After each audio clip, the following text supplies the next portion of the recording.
Hey, what's going on, guys? Kalamazi here. This video is going to be a bit of a discussion, I guess, reaction video to the Starting Zones interview they had a couple of days ago with Morgan Day. Now, in the actual interview itself, which was great, by the way, if you haven't watched it, I'll have a link to both their channel and the interview down below. In the interview itself, there's a lot of talk about Zereth Mortis, which is the actual zone we're going to be going into in 9.2, which is also the zone the raid is in, as well as like tier gear crafting / acquisition. Potential loot changes, which realistically probably going to happen, I would assume, or I guess start happening, have some discussion around them, however you want to word it.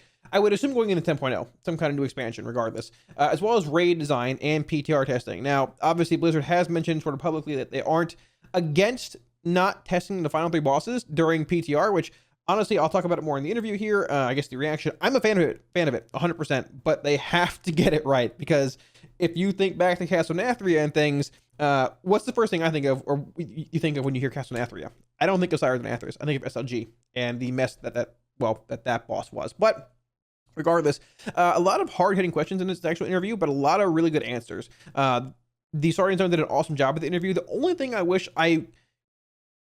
which was different about this interview is it was, I guess, Blizzard would promote them a little bit more, because realistically, I didn't hear anything about this interview going on until after it was actually published, and I don't think most of the community did either. But regardless, great job by them. Once again, have a link to that down below.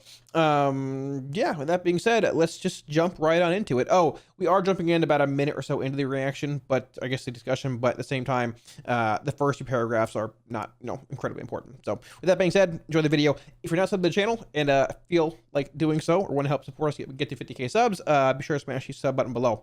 Thanks again, and enjoy the video. The talent tree is comparable to Torghast box of many things. You'll have agency of which you'll want to unlock, but eventually you'll have the entire talent tree unlocked. Sure. Okay.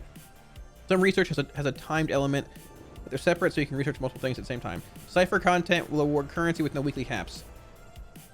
Cipher content. Okay. Cipher content, which will be spent on its own talent tree. One of the goals of the system is to add difficulty to outdoor content, and they feel the talent system will be a good way to have players gradually explore and eventually defeat harder outdoor content. The Cipher will unlock buffs, interactable items, much more. Okay.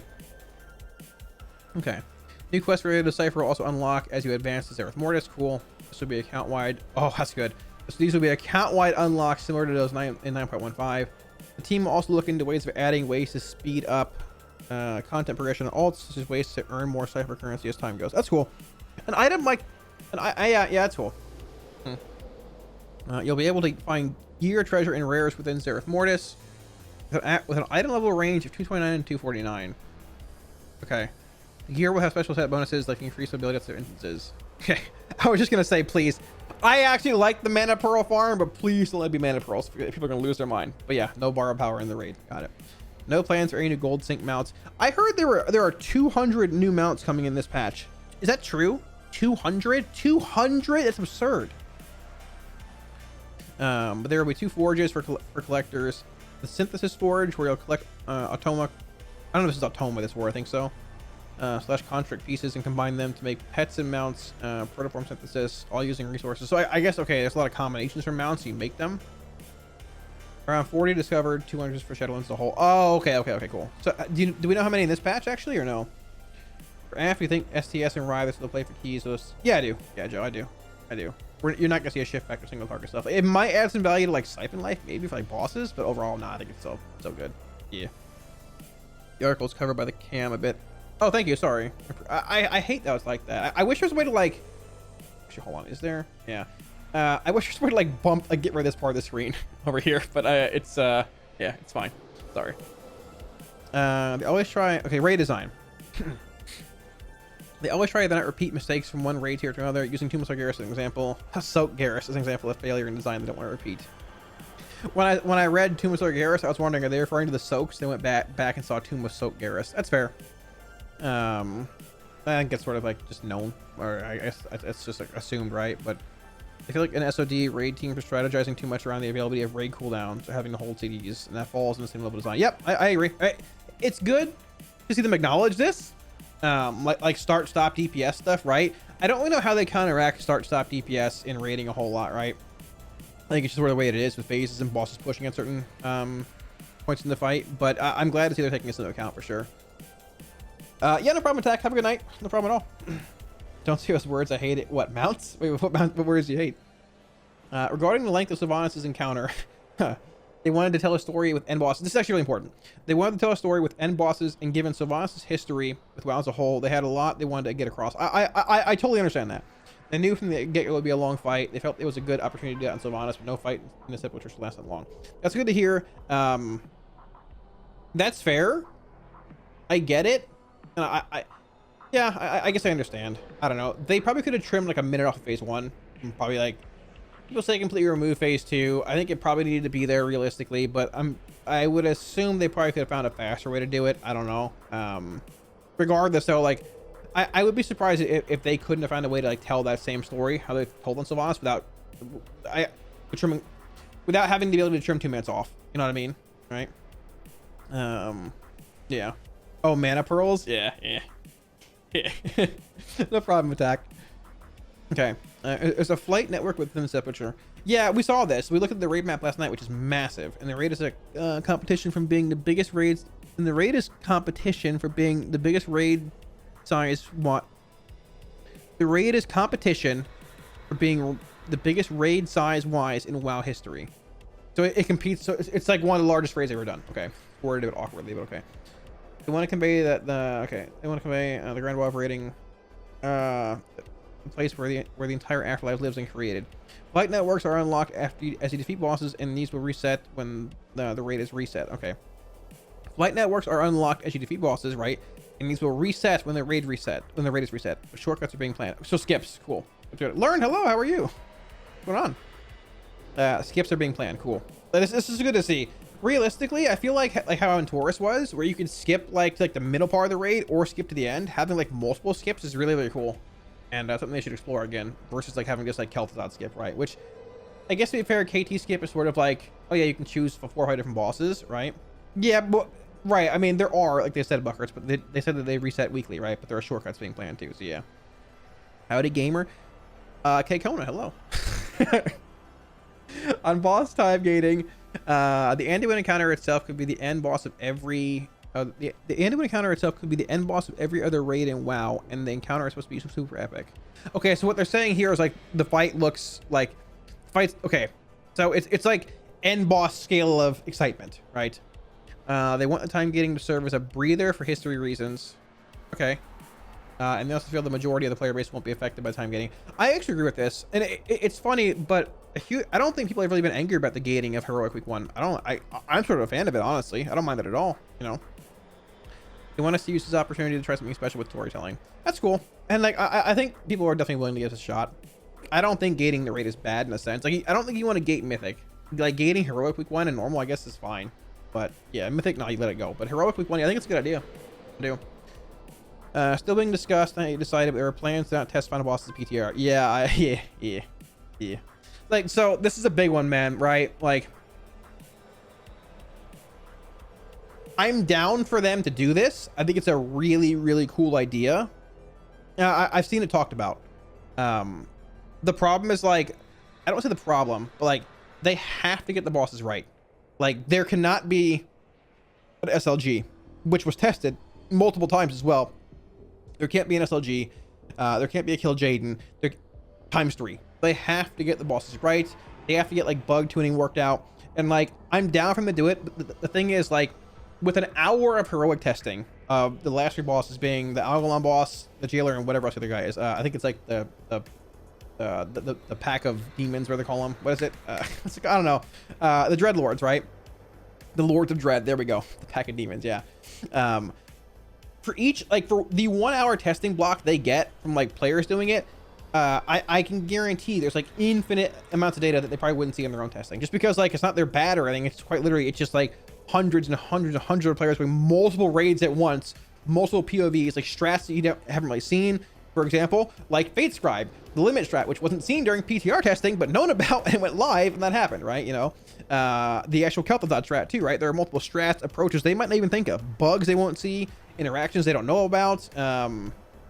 It's like a plethora of data. It's like, if they do this, that's super cool, and I'm down for it. This is from somebody who makes like a living off of PTR testing stuff in a sense, right? But they have to get it right. They have to, right? Like, this raid looks really, really, really cool. But if they flub the last 3 bosses, it will, yeah, man. Yeah. And without Shadowlands is right now, like, I gotta figure it out. But I'm down for this if we can do it. There's some hot takes in the comments about the raid. We'll get there, sure. Those are fixing bugs. Well, I mean, how do I trust them to not do raid testing? They've never done it before. It's a thing. Looking at the last few tiers, I mean, I think we should do raid testing. But at the same time, if they want to give it a shot, listen, this is not stupid. If they do this, like, they know they have to get it right, man. Like, they have to. But at the same time, like, I don't know. Like, that 1 hour of testing on even heroic bosses just gives so much data to go over, right? We'll see. They want to focus on delivering a quality raid with no bugs. A lot of ongoing discussion of making that happen. Yeah. I mean, yeah. I'm glad they emphasize this. I mean, it makes... okay. All right, dude. Okay. Yeah, that's cool to see. If they cared about how important the last three bosses are, the WoW story, they can invite people to come test and sign an NDA so they can't say anything about it. I wouldn't be surprised if they do that. I wouldn't be surprised, but at the same time, like, who do you bring? Because I'm not gonna say anything, but who do you bring? Right? Who do you bring? Me? Who do you bring? Right? There's no way that any of that would work. Yeah. That's sort of the camp that I'm in. Like, I'd be willing to think for them to like give it a shot, but I just don't know. You know, with SLG being tested 3 or 4 times and like still being like just the way that it was, like the spinner boss, the spinners, random bugs. SLG literally despawned on my guild during Hall of Fame prog twice in phase 3, and like gave us a whole extra night of prog on it when we were gonna kill it. Like yeah, it's like that's what I'm a little nervous about. We'll see. There'll be a new rank of legendaries, but the upgrade it will require cosmic flux, right?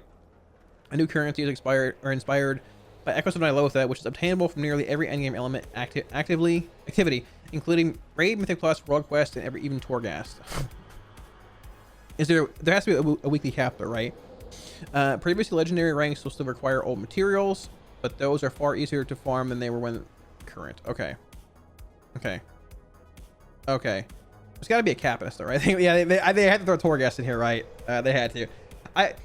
Okay, let's see. Is there a cap? Cosmic Flux will also be used alongside Creation Catalyst to create tier set pieces from other activities such as Mythic Plus or Raid. Right. Okay. When you upgrade an item in the tier sets, I guess they will have static stats, so you don't need to fish for items with perfect secondaries. That's cool. I would assume this, but that's cool to know. Tertiary stats are currently not planned for tier gear, which is also good. That's good. Okay, the problem with Benthic gear wasn't really tertiary stats though. It was sockets. Unless you were like ultra min-maxing, you weren't really trying to reroll your socketed pair of gloves on Benthic gear for like a socketed avoidance piece. You could, but that wasn't the problem with Benthic gear. The problem was like it was OP in sockets. But okay, yeah. Are they considered tertiary? Yeah, sure. It's on Wowhead actually. Just went up. It's like some interview they put up, or I had like an hour ago with somebody. The starting zone. But yeah, there's the link. Is that the case, Neri? Okay, I didn't know that. I think a tertiary as like stats is like, you know, avoidance, indestructible, and leech on it. Okay, that's fair. Okay. I'm down for that. If they were content creators, there's no way they'd shut up about it. Exactly. Light it up, Solo. How are you? What's going on? Getting it from all sources is best. I agree, but there should be a cap on it though, right? Okay. Tier bonuses will also work on all. Excuse me. Tier bonuses will also work on all zones. There's no domination star like limitation. Cool. I would expect this. Cool. That's how old tier used to be. Tier pieces and bonuses will be the same no matter where you get them from, where they drop from. Yeah. Okay. Cool. Like there were some. It's good they clarified on this. Some people were still thinking you get like different pieces from or different sets from PvP and Mythic Plus and all that. So that's cool. Okay. Domination shards were thought of as a way to give exclusive bonuses to the raid, but they recognized they failed on that regard. They still want to give raiders some sort of early advantage, hence why tier gear will initially be from the raid only. Yep. Oh. Okay, so is the creation catalyst a reagent or an actual like system?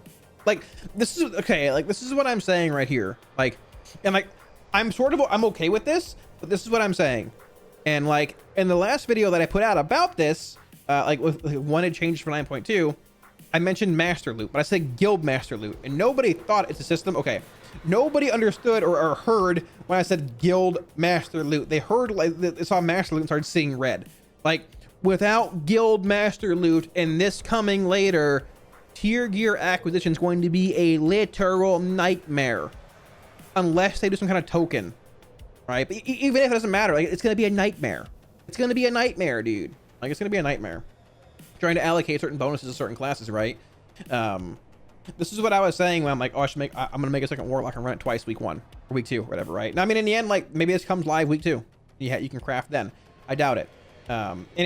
This is also like, what I'm saying here is like more or less like, with like the hiring guilds, like the Race World First, like Limit, Echo, the blanket of big guilds there in mind, which to be fair, like they should not design the game around, in Hall of Fame guilds, right? But I want to clarify, like I'm saying guild master loot. I could be wrong here, once again. I'm sure people will yell at me at some point in chat here in a second, but when I say guild master loot, I mean every single person in the raid has to be in the guild. And if there's 19 people in the raid and one person's in some random guild, you're not trading any loot to each other. You're literally just chilling with it. That's how it is, right? We'll see how it is. Like, honestly, in the end, I think they probably should just double down on personal loot. And like, the best way to fix this is just personal loot is personal loot. Whatever you loot is what you get. And if I have the KT staff right now, for example, right? Like I have this. If I loot, 10 more of these for the next 10 weeks in a row and no one else in guild gets one, it's unfortunate. But that is the actual, like, legit final real way to combat, like, gear trading and all this kind of stuff. You'll see split runs still. They'll probably have, like, multiple cloth characters, like multiple warlocks, multiple whatever. TH's making a second warlock. We already saw it. We helped him gear up a few days ago. But, like, that, I feel like we're in this weird, like, middle ground where, like, personal loot's personal, but not, and there's traders, but we have, like, the 8 bosses of week 1 and Heroic, not the final 3, so you can't really, like, play that week 2. I think you're going to see this be a hard commit. Like, either bring back guild master loot and or change personal loot, maybe both. I don't know, it is what it is, right? This is what I'm concerned about, though, because like I said, dude, like a lot of classes in pretty broken tier, and not getting that early on, it makes a big difference, dude. It makes a big difference. Like if lock 2-piece 4-piece is broken, or hunter is, right, hiring guilds want to allocate those pieces to those guilds or to those players, which once again shouldn't design the game around that, just to cater those guilds. But at the same time, like, Pug still wouldn't have master loot. Pug is still pugging. You still have personal loot. Nothing changes there, right? If a pug, here's the thing, if a pug is going to force you to join their guild to go to that raid, you just don't go to that raid. You go somewhere else. They're clowns, right? But it is what it is, and whatever. Okay. Good to see here, I guess. I want more clarification when this unlocks. So I guess we'll know when PTR comes up. Do we have to recraft ESS if it's on the hand slot? I mean, I don't have to, but you probably will on the belt. So, like, legendaries, we talked about it earlier. The Covenant legendaries can all go on, they're all going to go on a belt slot, right? Now, if there is a legendary on a belt that you play now and you want to play with that legendary, I assume they'll add another slot to that to be craftable, right? There's 5 pieces of tier. So technically that means all you have to play is 4 for your big bonus, right? So you probably leave one out. Let's say, for example, like I have helm, shoulders, gloves, and what's the word? Helm, shoulders, chest, gloves, and what are the 5 pieces? Oh, legs, right? Let's say I have helm, shoulders, gloves, and legs. I don't have a chest on for tier. I don't need it. It's bad itemization, whatever. And then I have like, if I have that chest slot open, right? And like one legendary, like my non-covenant legendary, it's not like a ring. I'll put it on the ring, sure, why not? If I have the option of putting my covenant legendary on a belt or on a chest piece, even if it's for just one covenant, I'm gonna make the chest piece because that's more main stat at a higher eye level, right? Because it's legendary. But that's super min-maxing, probably something you won't see for a while until you get down the line, right? But there is that potential. Overall, the belt is a good thing. You can make it on more than just that. The recognized personal loot has problems for both guild group. Yep, okay, that's actually good. The recognized personal loot has problems for both guild groups and casual pugs, but would be something to be addressed between expansions. I do agree with this, to be fair. I do agree. The fact that they're acknowledging this is good. I think it was sort of a pipe dream to have like a change to loot coming back in the middle of an expansion, but seeing it, that they acknowledge this is good for sure, because the personal loot is flawed in a sense. It's realistically, it's probably the best loot system that they ever had to like sort of appease both ends of the spectrum here, but I think they could cater to both sides a bit more without really changing a whole lot. I like how the Great Ball has expanded upon the system from BFA. It should feel like Christmas every reset. Have you seen my Great Balls, dude? Okay, dude. They've actually been pretty good. That's fair. I love this wording though. It's so good, man. No cap. It's good. Rerolling items in the Great Vault has been brought up in discussions, but no plans on that yet. I think a good idea is to like, an idea that I had, I think I saw it somewhere else actually. I don't know where exactly, but is to have like a chance to like, to get, so like the Great Vault goes to like 246 right now, for example, right? It's from like pieces from Mythic Plus. But if you had the option to like, maybe, let's say for example, I have this trinket, right? Which is Bis for demo. I got it from the actual dungeon, didn't get it from the vault, right? If the vault dropped the token, maybe you need like 2 of them, or had the option of taking it, like in addition to like the currency for like, you know, a bag of fish that I never used, right? If I got like maybe 2 of those tokens or 3, I could use them to add the last 6 eye levels on this piece. That would actually be really, really, really cool and really, really good, I think, right? That would almost like, I feel that would like round out like the system a whole lot, right? Because I can farm, you know, plus infinitely for this. I got it, but like in the end, it's all RNG now. I need 1 trinket from the vault, right? You know, it's not like it's instant gratification. You have to like go 3 weeks without taking a piece of gear. But if you're at the point now where like I am, right, where I need like 1 trinket at all from like, or total from like the entire like Mythic Plus loot table, it's great. Why not do that? You know, I've taken like bags of fish and random, you know, I don't know, bags of garbage for like a month now, right? Like, why not do that? I think it's a good idea, but I don't know. Either way, the Great Vault is definitely an improvement from, you know, the one before, for sure. Tier set pieces can drop from the Great Vault. This is good to see. This is good to see for show. For show. I wonder if they're doing a token for tier or not either. I assume they're not. If they are doing tokens, though, you definitely don't burn your token until reset. Requirements of Great Vault chests are not being changed. Raid loot will still be limited by what bosses you kill. Okay, that's cool. Conduits. They heard a lot of community feedback on conduit acquisition, how much effort it takes to upgrade them, and how you can't target certain ones. So they've added steps to address some of the problems, but haven't decided how to properly address others. They're discussing if a conduit upgrade item like the ones from Korthia will be in the patch or not. How else would you get them? Like just do the raid? But there will be new conduit levels in patch 9.2. He has to double check. He believes only 1 more rank for conduits. That's good to see. That's good to see. I mean, if there's no upgrade system in 9.2 like that, like there was in 9.1 in Korthia, then there has to be like conduits allocated to each boss in the raid, probably multiples, right? Because where else are you gonna get them from? Like Mythic Plus? I mean, I guess, but I guess you could put higher level ones like in like plus 15 keys or whatever. That's how it was during beta. You could get like max rank or second to highest like max rank from running, I believe like plus 15s gave you like max rank or second to highest max rank, which I think actually is a pretty decent idea. I believe it's worse now. It's like a mid-tier kind of rank from running higher keys. I wouldn't mind that. Maybe plus 20s give max eye level. That wouldn't be bad. I wouldn't mind that. But 20s seem a bit high for like, you know, the majority of the player base. I don't know. We'll see. Currently unsure if there will be a floor for minimum conduit eye level. Oh, if there will be a minute. I'm reading ahead and mixing everything up. Currently unsure if there will be a 4. Oh, it's just worded awkwardly. Currently unsure if there will be a 4 minimum conduit eye level floor. What is being said here? Chat, help me. It's fine. It's no problem. What is being said here? Currently unsure if there will be a floor or be a minimum conduit. Minimum eye level conduit for each level. Oh, okay, yeah. If it's like a minimum eye level for each catch-up mechanic in game, yeah, that'd be cool too. I'm gonna be honest, like going to my Covenant Hall for Venthyr and starting the scenario up for like the soulbinds and stuff, which I never did.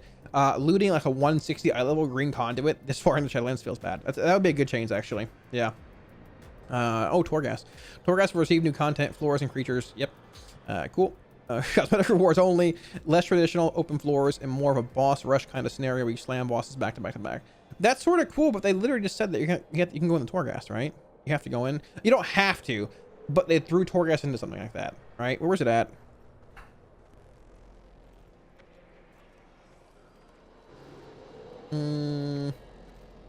Yeah. A new rank of Legendaries, but to upgrade it will require Cosmic Flux, a new currency inspired by Echoes on Ilotha. So you get it from Torghast, but I would assume like it's probably capped weekly, I guess. If not, I mean, you're farming Torghast infinitely, right? So I assume they probably cap it off weekly. Okay. I guess, all right. The new upgrades for box many things. It's fair, whatever. Just sure. They felt like Operation Mechagon was in a good spot when it was added to Mythic Plus, and they want to try a similar approach with Tazavesh. I don't know if this is a hot take here, but Tazavesh and these kind of dungeons should come out for Mythic Plus the same patch that like the main dungeon does. Like they shouldn't wait a whole patch to do Tazavesh. If anything, it should have been a 9.15. waiting this long, I think removes a lot of the hype behind it, personally. But there's that. So it should be testable very early in the PTR. Though, like Mechagon, the hard modes are currently not planned to be added in Mythic Plus. That should be cool. That'd be cool. I don't know. I mean, there's a lot of good info here. I wish this interview would have been like advertised a bit more by Blizz, but it's good to hear. A lot of interesting stuff here overall. I think I'm fine with it for the most part. Yeah. I mean, legendaries and tier shouldn't have sockets on them and stuff, right? Like they were talking about here. I guess tier shouldn't have sockets on them. Like the fact that there's like static crafting stats in them, tertiary stats being the same. That's good. Tier in each zone, sure. Yeah, I'm interested to see if they test like if they don't test the final 3 bosses. I think it's like a really cool idea conceptually, but they have to get it right, man. If they don't get this right, this is messed up. It could. I would be surprised if Blizz doesn't test the final 3. The fact that they're discussing it now makes me think like, oh, they heard it from the player base. This is really cool. Can we actually do it right now? Yeah, I'd be down for it, but I don't know if it's gonna happen. Like, dude, like this raid looks really good. I say it every tier. We haven't tested anything yet, but it looks good. I believe the raid dungeon like journal's up now on Wowhead anyways, but if the first 8 bosses are great and tested, and you get to the last 2, and 2 out of 3 or even 1 out of 3 is like bugged to hell, oh man, it's gonna really hurt the raid a lot. Look at how SLG hurt Castle Nathria. Castle Nathria is like a great raid. Like barring SLG and like maybe like moving dance boss is sort of like irrelevant. Nathria is a great raid. Like one of the best raids they probably ever put out. Like probably top 10, maybe top 5 for moving those bosses. But with SLG in there and stuff, like that was the slog, you know. And when you think Castle Nathria, when you think of like X raid, right? Like to me at least, when I hear Nathria, I think SLG. I don't think Nathrius. I think SLG, right? People are much more likely to talk about and remember like the bad, like negative, like interactions and encounters that were in the raid. When I hear SOD, I think Sylvanas, but then I instantly think Kalfazad and Painsmith weirdness and all that kind of stuff, right? Yeah. Albeit Painsmith was a great boss in Prague. Great boss. Just like the weird nerfs over and over to him and like the weird stop go stuff. Like that's, yeah. People reference like, dude, Tomb of Soak Garrus, stop go DPS, like right here. People are more likely to like, you know, remember and talk about like the negatives in raids, right? And like 9 out of 10 bosses could be great. You know, 10 and 11 bosses could be great, but in the end, if one boss is scuffed beyond all belief and it's like the penultimate boss or like the final one, nah, it just ruins the raid. So I don't know. We'll see. I'm down for it, but yeah, a lot of good info in here though. I wish this was talked about more today, but a lot of good info. That's solid. I wish these interviews were like publicized more by Blizz in the first place anyways. Super awkward they're not, but yeah. Yeah, I'm down for it. It's good to me. I don't know. Yeah, chat, what do you think? If I have DSS on feet and Wilfred's on ring, would it work like that? I mean, with tier sets, it should. Yeah, I mean, it should. It should. I don't know where stat allocations like on boots and stuff though. It should. I mean, it's just that like certain pieces of gear, for example, like this belt gives 83 int, right? This chest gives 104. This belt is 7 eye levels higher than this chest, but chest is like a bigger piece. And to be fair, like you're not really using a chest as part of your tier bonus, unless you're not wearing like, you know, the full 5 set, which you don't really need to. You very well might find a piece that's, okay, this is mediocre. Maybe it's like a verse crit piece or a verse mastery piece that you want to wear legendary in at a higher eye level. So it just depends, right? We'll talk about all that at some point. I'm not worried about it, you know. We'll talk about that all at some point when, you know, the patch comes out and we have things more fleshed out. But Sun King, that was a little rough too. Yeah, that was rough too. How many targets to cast SOC over Rapture? The short answer is 2. The long answer is 3, but the short answer is 2. You'll Rapture over Seed and 2 targets if you have like Soul Rod applied to them, except both targets, or Siphon Life applied to both them. If it's a priority mob, you want to Rapture over Seed because that'll do more like focus damage with like Haunt and things, and like UA being up maybe with your playing Focus Malignancy. But TLDR, I can just raw like damage if they're stacked. Seed is more damage than Rapture, like outside of PS or Soul Rod or Siphon Life play. So yeah, typically I just say 3 or more, but if you really make it technical, it's fine. So Taz should already be out. Major content patches are when those types of things come out.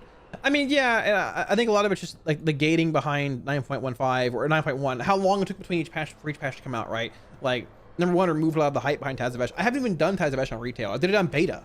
like a bunch. I never did it on retail, right? Just sort of whatever. But I can tell you, like, I sort of forgot about it for like a few months, and now that it's like sort of coming out, and I don't know. Those dungeons should release like as a part of the Mythic Plus circuit, the same patch, if not the 0.5 patch afterwards, right? I mean, dude, dude, think about it like this: we've been in Nathria and SOD, and we're gonna have Sofo, which, by the way, we're coining that as the new thing. THE mentioned to me, it's Sofo, right? Sepulcher, the first one's coming out in January or February or March, whenever it does. New year, right? Probably like March-ish. But either way, we've had new raids and new content from like that PvE end of the spectrum. PvE end of the spectrum, dude. Imagine being a Mythic Pluser right now. You've had the same 8 dungeons for literally what, a year and a half? I guess a year, give or take, right? Yeah, they have more bosses in them, but it's the same thing over and over and over. It's like running the same raid every day for, you know, a year. Like, so, and the fact that there's no dungeon at 9.2 is sort of disappointing as well. But I don't know. What's the advantage of not testing a better race world first? I think it would make the race world first more interesting. In the end, I don't think it approaches how like race world first guilds approach those bosses. They phrase them out either way, because bosses change a lot regardless. Like from their initial PTR iterations, like to later iterations when they go live and stuff. Like Painsmith changed a lot from Mythic testing. I'm pretty sure there's a hole in the wall for Mythic Painsmith, but they're like in Mythic during testing, but they removed that. So in the end, like, I mean, guilds sort of like learn, like, I guess half on the fly in general, but like, only seeing dungeon journal stuff, that would change a lot. Or I think it would change like the feel of it from a viewer's perspective. It would make casting the boss pretty cool too, right? If I'm doing that ever again, you know, I have no idea. I'm just saying in general, like, it'd be cool to be a part of the race again, right? But yeah, so I don't know. We'll see. It would do a lot more. It'd probably do more from like the viewer perspective than the actual raider perspective, but cool either way, you know. But yeah, it can't flop. Right. Problem is there should have been in the game. Should have been in the game from the start. What should have been? I'm a little behind. I'm sorry. Like the quality of life stuff. I don't disagree. I don't know if it'd be a longer race. It probably wouldn't be. I don't really think it would make a huge difference in like race world first longevity. I don't think so. Hey, if it does, if I'm doing it again, yeah, let's do it. Cal's got student loans to pay off, but but I don't know. We'll see. Mythic Plus should be like Legion. They add a lot of new dungeons. Yeah, I agree. I mean, I agree they should for sure. And the fact that they haven't is really disappointing. But it is what it is. Like once again, dude, I'm pretty sure that like it's barring like, you know, the PTR testing, all that for 9.2. Once that happens, I mean, there are already teams 100% working on 10.0. I would assume it's all hands on deck because they mentioned they wanted to like try and maintain the same 2-year expansion cycles, which means quite literally next year we should be in a new expansion right now. We're going into one like in a couple days, so like we still have 9.2 to do. Then we have 9.2 PTR coming out. We have 9.2 Race World First, Hall of Fame closing. I'm pretty sure we didn't get beta of Shadowlands till like April though, I think. So like technically, like, and Shadowlands was pushed back like a month or something like that, right? So like if they tried to stick or adhere to like the development cycle they had in Shadowlands beta, which albeit was messed up by COVID pushbacks and stuff, I wouldn't be surprised to see something like, I don't know. I wouldn't be crazy surprised to see like beta stuff maybe happening in like May. I could be way off. Think about it. It doesn't seem that far off, but at the same time, May is like 6 months away, 5 months away, you know. It's just gonna be a busy next few months, right? April, May-ish, and that's like, I don't know, early May is like May, June, July, August, September, October, November. That's like 6-7 months, right? I mean, that's like an average alpha beta cycle at this point, right? So it's still possible. I don't know. We're gonna see, right? Yeah, something like that. Yeah, there we go. There we go. Lock. Yeah, sorry. And then we got everything about turning on detail streamer add-on. Yeah, I don't know where I put it. People ask about it every once in a while. I don't know where I put it. Maybe though. Maybe. I thought about putting it down here, but I have like ads and stuff, sponsors and stuff, and I have the complexity over here. I don't really know. Not sure. Yes, possibly. Possibly though. Yeah, I don't know. We'll see. So pretty cool interview. I like it.